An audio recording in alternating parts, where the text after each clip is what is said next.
Greetings, everybody. It's Matt from NOECA, and I'm here with another progress book video. Today we're in Gradebook, and we're talking about how to set up your class for assessment-based grading. So if you're typically in elementary school and you're going to be set up where you're going to be giving multiple grades to students in a class, your district has to be set up that way. Your grade level and classes have to be set up that way on your report card to be able to receive that kind of setup.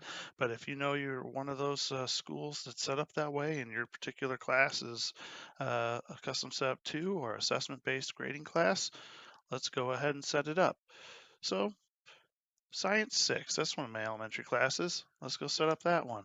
If I click into there, you've probably already set up your assignment types, but if you need to set up your assignment types at the beginning of the year, you can also click your assignment types.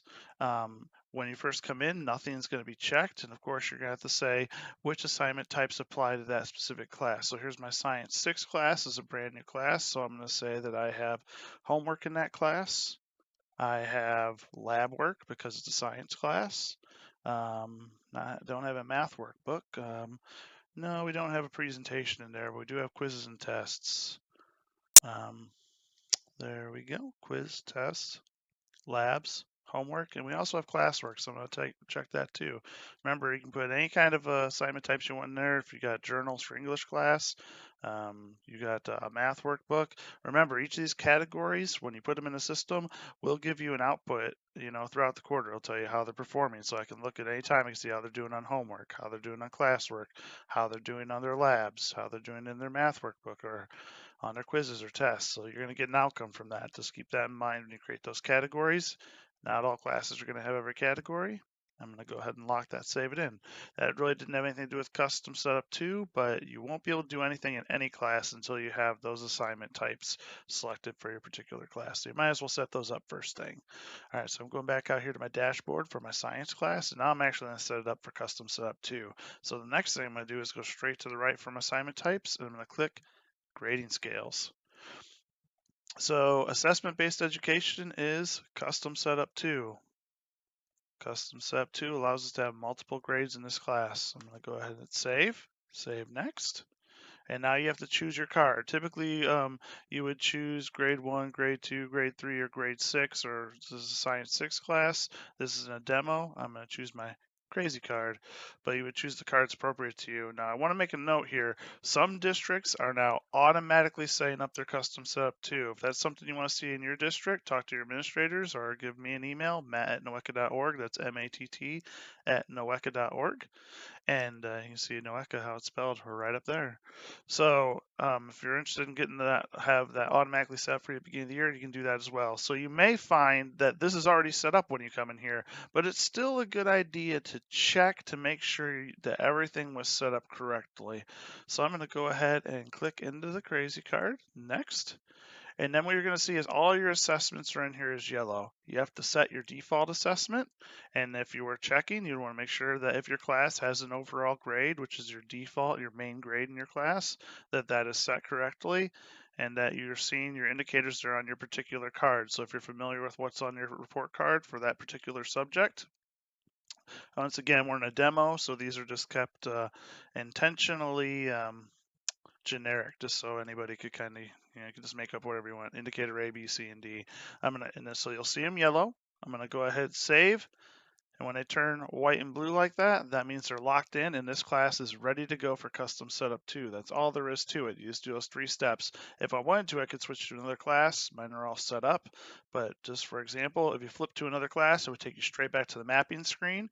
You'd hit custom setup 2, save next, choose your card, save next, check your assessments and choose your default if you have one. If your class does not have an overall grade, you would not choose a default. You hit save and that locks it in, and then you just hit the drop down and go to your next class. So you just cycle through your classes one by one until they're all done. If you have any questions, you can also put that in the comments. That's pretty much all there is to it. If your class does have calculation methods and weights, there are certain schools that even on assessment-based grading, they might have, let's say, summative assessments as 80% of the student's grade, where formative assessments are worth 20% of the grade. I'm not really going to go into that. Well, I guess we could. Let's go ahead and click on it. If you were one of those things, you would set up, your formative and summative assessments, and then I would choose weighted, and I could plug in my weights for my different categories. That way, the grade for each individual assessment and the overall grade will be based on how those weights are set up in there. In my case, I'm going to go ahead and keep the straight average. I guess we can fill it in. Let's just say it was tests were 40, labs were 10, quizzes were 15. That's 50, 65. We'll make homework 10, classwork. Let's do, there we are, 10, 20. There we go. Let's do it like this. 25. All right. 35, 45, 55.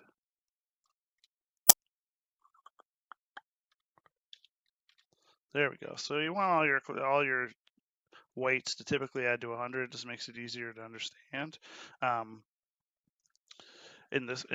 You don't necessarily have to have them set up that way. Your weights could be, for example, if we just had 3 categories, let's just say classwork, homework, quizzes, tests. If we just did 1, 1, and 1, and those were the only 3 categories we were using, each of these, if you add them up, is total is 3. So classwork is worth 1/3, quizzes are worth 1/3, tests are worth 1/3. There was a school that did elementary math, and they did 1, 2, and 3. So the total of those weights are 6. So classwork was worth 1/6. Quizzes were worth 2/6 or 1/3, and tests were worth 3/6 or a half of your grade. So you can also just have them total that way. But like I said, it's always easier to have them add up to 100. If you have any questions, I'm going to flip back to straight average. If you have any questions, once again, feel free to email me, matt@noeca.org. That's MATT at noeca.org. Thanks, and see you next time. Bye.